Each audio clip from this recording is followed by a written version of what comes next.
Hey internets, time for a simple and quick explanation for why I still occasionally bring up Gamergate. As some people notice that yes, I do indeed still have some Gamergate merch on my merch store. And why is that? Why in the year 2025 is Gamergate still relevant? How is it, after 10 years, this is still a thing? And the answer is honestly pretty darn straightforward, because journos are still lying about it and still seething about it, and are still pushing the false narrative that it was simply a quote-unquote harassment campaign, despite the fact that anyone with basic internet literacy can very easily disprove that narrative. And to show you what I mean, I'm going to go over the two most recent of these articles. Gamergate was a warning that the media failed to heed, September 10th, just last month, and the ghost of Gamergate, just barely over a week ago, October 11th. And they're both kind of hilariously pathetic, because they're both really good examples of a type of behavior I've identified in the past, which is people who behave in a way that earns them the label prestige-seeking Cathedralite grifter. These four words are not intended to be an insult. Rather, they are intended to be the most concise explanation possible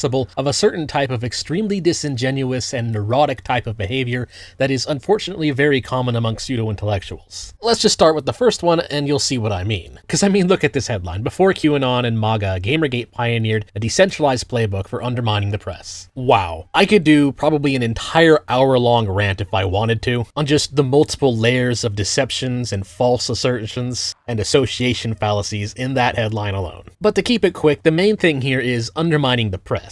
So right away, what this journalist is really saying is, hey, look at me. I have the correct opinions. I am an advocate for the press. I have the correct think and the correct facts on my side. And of course, by correct, we don't mean true. Rather, they mean by what the mainstream corporate media views as correct to say. Which, by the way, for those of you who don't know, this Poynter 50, yeah, they're the same people behind PolitiFact. Also known as Poynter Institute or just Poynter, but they seem to have temporarily renamed themselves to Poynter 50 to celebrate 50 years of obviously very good journalism. So we'll just call them that. Anyways, they are sort of the pioneers, you could call, of the act of just taking normal journalism and trying to give it a gleam of additional authority by labeling itself as fact-checking, and yet when you examine them under the hood, it just reveals itself to be a bunch of partisan hacks. Which then just brings up the simple question. Is this article going to give Gamergate a good faith shakedown? Are they actually going to go into what the pro-Gamergate side actually says? Or are they just going to pretend that deep freeze doesn't exist and parrot the normal circular reporting that they do when it comes to Gamergate? Well, obviously this is just an example of the latter, as this anti-Gamergate article is filled with the same fallacies that all the others have. First associating it with a bunch of other things that journalists don't like. Pizzagate, QAnon, and of course the Trump Republicans. And of course it contains the typical snarl words suggesting that the gamers are all sexist, racist, homophobic, etc, etc. And so that's the only possible reason why gamers would dislike woke ideology being injected into the gaming industry. The article then of course moves on to put a very unreasonable amount of focus on the harassment, threats, doxing, swatting, etc., coordinated campaigns of smearing and harassment, blah blah blah. Even though it's already been proven that the vast majority of people involved on the pro-Gamergate side have absolutely nothing to do with any of that, the article still puts a very big focus on it, because of course that's again how the rest of the mainstream media looks at it. It is the correct trademark, opinions trademark. And so that's how the article reads. And of course, like always, it uses half-truths to try and pretend like the pro-Gamergate side never compiled any kind of evidence whatsoever, by claiming that there was no definitive Gamergate website, which is technically kind of true, but mostly false, because we actually do have one. It's the GG wiki on deep freeze. And while there's nothing that makes it official, you would think that a journalist trying to give a real good faith shake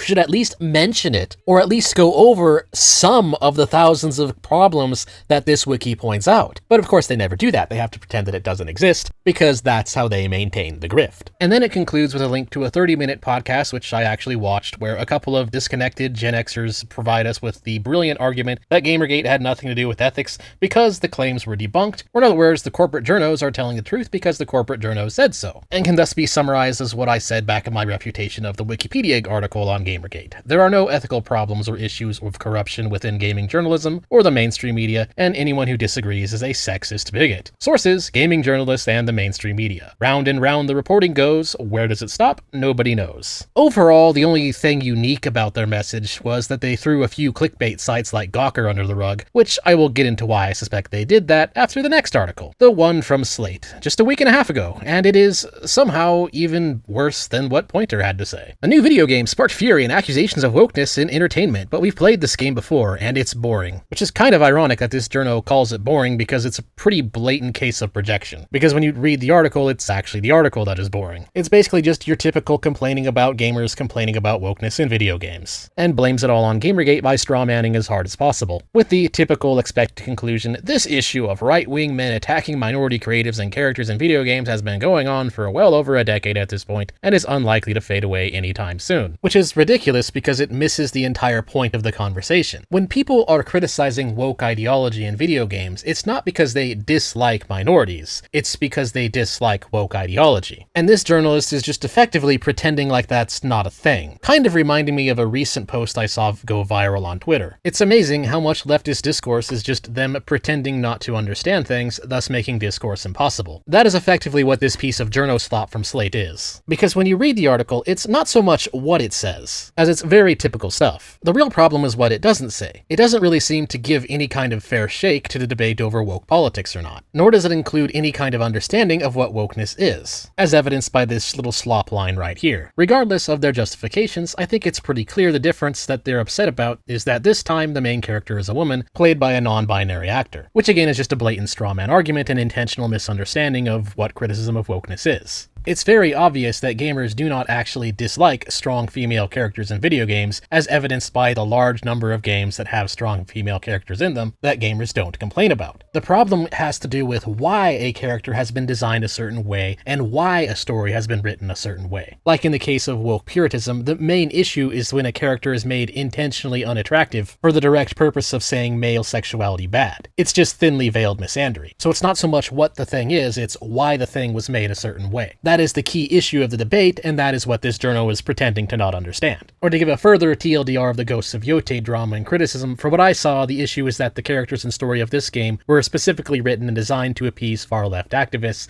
taking 2010's equity ideology and then injecting that nonsense into the Edo period of Japan. And aside from that just being cringe on its face, it's an ideology that has always been used to justify the push for strict censorship and more fuel to the grievance industry, which is then used to justify authoritarianism and higher taxes to effectively fund socialist nonsense. That is the real contention we have when we're criticizing this kind of slop, and unless this journo from Slate is just a complete neophyte to the conversation, which honestly it's pretty obvious they're not, the entire article is just intentional obfuscation of said conversation, and of course has absolutely nothing of value to say in regards to Gamergate that hasn't already been said, just like the article from Poynter. Which then brings up the question, if both these articles have absolutely nothing of value to say and nothing new to provide, why the heck did they need to exist? Well, going back to the Poynter podcast, a big thing they talked about again was how some journalists learned from Gamergate and some did not, thus throwing the so-called lesser journalists under the bus. Why would they do that? Well, that just brings me to what I mentioned earlier and the entire point of this video. Prestige-seeking Cathedralite grifters. A grifter is someone who says whatever they think they need to say in order to gain some personal benefit. They don't actually care if it's true or not. The Cathedral in this case is just real effectively another way of saying the establishment or the regime, specifically in regards to intellectual institutions like academia, or in this case more specifically mainstream corporate journalism. And prestige seeking is simply the behavior of trying to gain rank within said institution. Because the thing is, the lies about Gamergate have been going on so long among journalists that there's kind of two reasons why they lie about it. The first is one I've pointed out before, which is that sometimes it's just because journos can't stop lying about Gamergate